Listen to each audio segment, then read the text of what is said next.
BMP TV Professional Update. Habari ya mida ndugu mpenzi mtazamaji wa BMP TV online popote ulipo. Sauti yako ya uhakika ya habari, taarifa na uchambuzi wa matukio makuu kutoka hapa nyumbani na duniani kote. Ni mimi bila pengo Olua na kuletea taarifa kamili kwa muda. Tusogee pamoja kwenye habari za leo. Usisahau kusubscribe, kulike, kushare na kucomment ili uwe kwanza kupata update zetu zenye uhakika na zenye kuaminika zaidi. Na huu ni mtasari wa habari. DRC. Waziri wa mambo ya nje wa Rwanda amejibu kwa ukali ujumbe wa makamu wa waziri mkuu na waziri wa mambo ya ndani ya Jamhuri ya Kidemokrasia ya Kongo. Rwanda inadai kuwa Kongo imeendelea kuajiri mamluki wa kigeni kupitia kampuni ya Marekani ya Blackweight. Katika tangazo jipya lenye hamasa kubwa, wapiganaji wa kiraia wanaojiita wazalendo wametangaza dhamira yao ya kuhakikisha miji ya Bukavu na Goma inakombolewa kikamilifu kupitia nguvu za mapambano ya kijeshi. Kunaona mengineyo, baki nasi ili kupata kile kinachojiri katika nchi ya Demokrasia ya Kongo na dunia nzima kwa ujumla. Habari kamili. Kati ya Kigali na Kinshasa umeingia sura mpya baada ya waziri wa mambo ya nje wa Rwanda kutoa kauli nzito akijibu ujumbe wa mtandao wa kijamii wa makamu wa waziri mkuu wa waziri wa mambo ya ndani ya Kongo. Katika ujumbe huo, kiongozi wa Kongo hakutaja jina la Rwanda moja kwa moja, lakini alitumia neno Blackweight, tafsiri yake ikiwa maji meusi.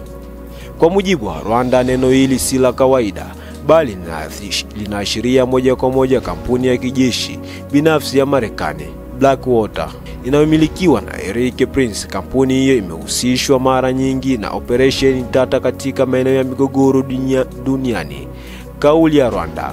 Waziri wa Rwanda alisema wazi kuwa ni katika Jamhuri ya Kidemokrasia ya Kongo pekee ambapo makamu wa waziri mkuu wa waziri wa mambo ya ndani anaweza kujivunia kwa namna ya kificho uwepo wa mamluki wa kigeni katika ardhi yake. Hatua hii ni kinyume na sheria za kimataifa, hususan mkataba wa Umoja wa Nchi za Afrika wa mwaka 1977 na mkataba wa Umoja wa Mataifa wa mwaka 1989. Kwa mujibu wa Rwanda, hatua ya Kongo kutumiwa mamluki inavunja pia makubaliano yaliyotiwa saini kwenye mkataba wa amani wa Washington pamoja na azimio la Doha, vyote vikiwa na lengo la kudhibiti uingizaji wa wanajeshi wa kigeni kwenye migogoro ya ndani ya mataifa. Kumbukumbu ya Goma. Rwanda imekumbusha tukio la mwanzoni mwa mwaka 2025 huko Goma, ambapo kundi la mamluki wa Kirumi walishindwa vibaya na vikosi vya ndani. Rwanda imedai kuwa pamoja na kushindwa huko, mamluki hao walipatiwa njia salama kupitia Kigali ili kuondoka Kongo, jambo liloleta mshangao mkubwa kwa jumuiya ya kimataifa. Kufuatia aibu hiyo, Kongo sasa inadaiwa kugeuka mamluki kutoka Colombia kupitia uratibu wa Blackwater. Hatua hii imeelezwa na Rwanda kuwa ni ushahidi wa kutokomeza utawala wa sheria na kuendeleza mzunguko wa vurugu mashariki mwa Kongo. Wito mkali.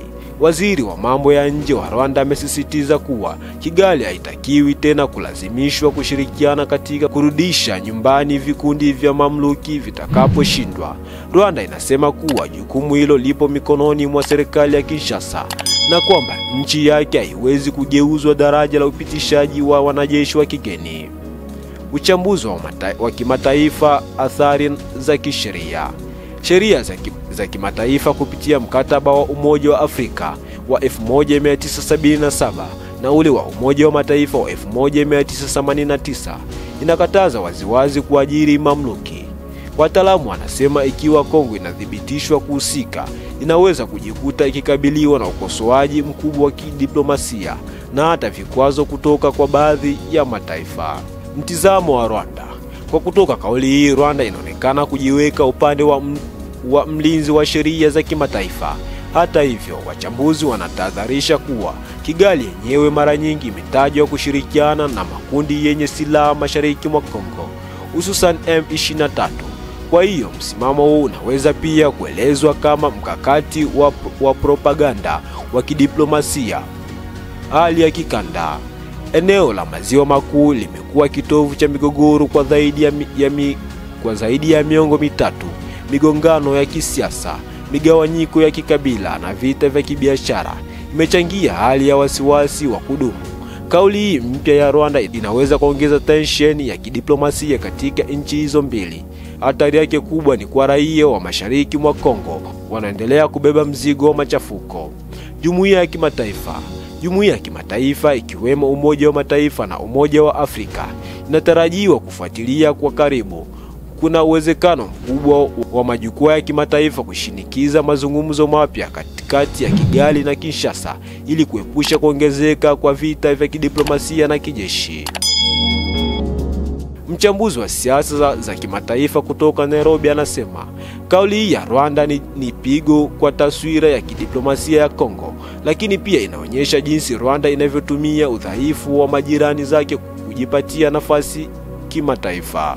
Mwanasheria wa masuala ya kimataifa anaeleza iwapo Kongo imehusika na Blackwater, basi kuna uwezekano mkubwa wa kesi kufikishwa kwenye Baraza la Usalama la Umoja wa Mataifa. Hii inaweza kuathiri mahusiano ya kidiplomasia na hata misaada ya kimataifa kwa Kongo. Mchambuzi wa kijeshi na Kinshasa amejibu Rwanda inajaribu kutupia lawama nje ili kufunika mchango wake katika kulidhoofisha jeshi la Kongo kupitia vikundi vya uasi. Hii ni vita vya maeneo ambavyo vinaelekea kuongeza taharuki kuliko kuleta suluhu. Kwa sasa mvutano kati ya Rwanda na Kongo unaonekana kuendelea kukua. Kauli ya waziri wa mambo ya nje wa Rwanda si ya kawaida, bali ni onyo la wazi dhidi ya Kinshasa. Hatua hii huenda ikaleta msuguano mpya wa kidiplomasia na kuathiri kwa kiwango kikubwa juhudi za amani katika ukanda wa maziwa makuu. Mashirika ya kimataifa yanahimizwa kuingilia kati ili kuzuia hali kugeuka kuwa janga jipya la kijeshi. Bado tupo hapa DRC, hususan katika mji wa Bukavu na Goma. Mashariki mwa Jamhuri ya Kidemokrasia ya Kongo imeendelea kuwa kitovu cha mivutano na mapambano makali ya kijeshi. Katika hali ya sasa, vikundi vya raia vilivyojihami vinavyojiita wazalendo vimetoa tamko rasmi likieleza kuwa hawatarejea nyuma katika vita vyao vya kuikomboa nchi dhidi ya kile wanachokiita uvamizi wa kigeni na usaliti wa ndani. Tamko la wazalendo. Wakizungumza kwa sauti moja, wazalendo wao wamesema rendezvous ezamoko. Vita vya uzalendo havitarudi nyuma. Bukavu na Goma lazima viwe huru. Tunabaki imara nyuma ya rais wetu Felix Tshisekedi Fachibeto na hatutamwacha peke yake. Dunia nzima imeshuhudia moyo wetu wa kizalendo na tutapokea shukrani kutoka kila pembe ya dunia. Ujumbe huu unaashiria hatua ya mwisho wa maandalizi ya kijeshi kuelekea katika miji miwili mikubwa ya Kivu Kusini na Kivu Kaskazini, ambayo ni ngome kuu za kiuchumi, kisiasa na kijeshi mashariki mwa Kongo.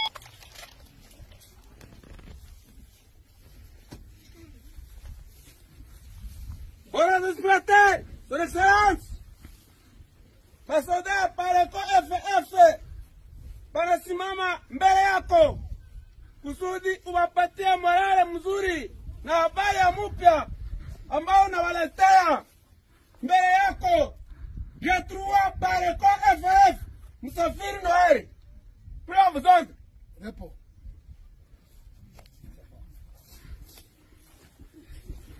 Hamujambo nyinyi wote? Mubakie na silaha tu vile na mnakamata silaha. Hamuyapata repo. Repo ilikuwa ni ya ofisia na bora mali nipokea. Haiko vile? Ndio.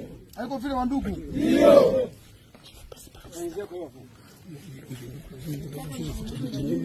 Armo! Pepo! Ningekuwa niwaambie wakamate armo za kitu. Ndio, tutafirme. Nataka Manso! Retenez! Mon! Gardez! Hazu!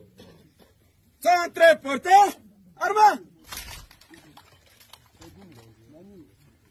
Mobile! Umuhimu wa Bukavu na Goma. Bukavu, mji mkuu wa Kivu Kusini, una umuhimu mkubwa kama lengo la biashara na kiutawala. Aidha, ni makao makuu ya kitaasisi kadhaa za kijeshi na za ulinzi. Kupatikana kwake kutakuwa ushindi wa kihistoria kwa wapiganaji wa ndani. Goma, mji wa Kivu Kaskazini, ni kitovu cha kimkakati kinachounganisha Kongo na Rwanda. Ni lango la biashara na kimataifa na pia makao ya vikosi vya kulinda amani vya Umoja wa Mataifa MONUSCO. Kupatikana Goma kuna maana kubwa ya kisiasa na kiusalama. Kwa hivyo, miji hii miwili imegeuka kuwa alama ya mapambano ya kitaifa, mshikamano na rais wa jamhuri. Katika ujumbe wao, wazalendo wamerejea mara kadhaa kumpongeza Rais Felix Tshisekedi, wakimtaja kwa jina la heshima Fachi Beto, kumaanisha kuwa ni kiongozi thabiti, mgumu na asiyelegea mbele ya changamoto. Wamesema rais amebeba dhamana kubwa ya kitaifa na wao kama wananchi wameamua kusimama naye bega kwa bega hadi mwisho. Wameongeza kuwa mapambano haya si ya kijeshi pekee bali pia ni mapambano ya kimaadili na kihistoria. Tunapigania heshima ya taifa letu na vizazi vijavyo. Kongo haiwezi tena kubaki uwanja wa majaribio ya wageni. Wazalendo wamewahimiza raia wote wa Kongo kushirikiana kwa hali na mali, wakibainisha kuwa mshikamano wa kitaifa ndio msingi wa ushindi. Wito huu umeambatana na ujumbe wa kuwataka raia wasaidie kwa michango, taarifa za kiusalama na pia mshikamano wa kiroho kupitia maombi na ibada. Kwa mara nyingine, wamesema mapambano haya si ya jeshi pekee, ni mapambano ya kila Mkongo. Ushindi utapatikana tu ikiwa wananchi wote wataungana kama taifa moja. Mitandao ya kijamii kama silaha mpya. Katika ujumbe wao, wazalendo wameeleza wananchi kufuatilia picha na video za mapambano moja kwa moja kupitia chaneli yao ya WhatsApp, wakisisitiza kuwa uwazi na ushuhuda wa umma ni umuhimu katika vita hivi.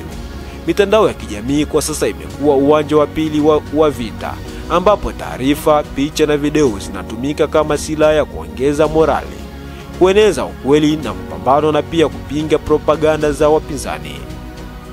Maoni ya wachambuzi. Wachambuzi wa siasa na kijamii wanasema kuwa tangazo hili la wazalendo linaonyesha kiwango cha hamasa. Wapiganaji hao wameamua kugeuza vita vya mashariki kuwa mapambano ya taifa lote. Nguvu ya kisiasa. Kutajwa kwa Rais Tshisekedi kunalenga kuimarisha mshikamano wa serikali na wananchi. Athari za kimataifa. Ujumbe huu unaweza kuongeza shinikizo kwa mataifa jirani na pia kuibua mjadala ndani ya Umoja wa Mataifa na Umoja wa Afrika juu ya mustakabali wa amani ya Kongo. Changamoto pamoja na hamasa. Hali ya kijeshi bado ni tete. Maeneo ya Kivu yana makundi mengi yenye silaha na changamoto ya wakimbizi inazidi kuongezeka. Matokeo yanayotarajiwa endapo wazalendo watafanikisha ukombozi wa Bukavu na Goma, hatua hiyo itakuwa na athari kubwa: kuimarisha kwa heshima ya serikali ya Kinshasa, kuimarisha kwa mshikamano wa kitaifa na uzalendo, shinikizo jipya kwa vikundi vya kigeni vilivyopo ndani ya Kongo, mabadiliko ya nguvu za kisiasa na kijeshi katika ukanda wa maziwa makuu. Hali ya mashariki mwa Jamhuri ya Kidemokrasia ya Kongo inazidi kuwa na umuhimu wa kimataifa. Tamko jipya la wazalendo linaonyesha dhamira ya taifa kulinda ardhi yake na heshima yake. Bukavu na Goma sasa zimekuwa alama ya matumaini na pia kioo cha changamoto za Kongo. Hii ni taarifa rasmi ya habari kutoka mashariki mwa Jamhuri ya Kidemokrasia ya Kongo, ikifafanua dhamira ya wazalendo na mshikamano wa Rais Felix Tshisekedi. Dunia nzima inasubiri matokeo ya mapambano haya ambayo yanaweza kubadili historia ya taifa.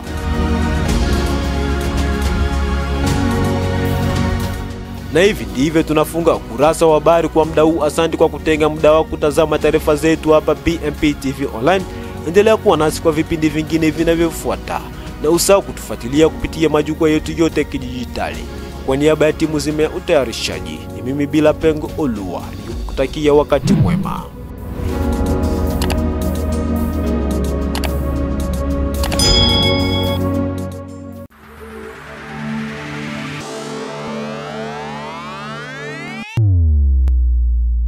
BMP TV Professional Update.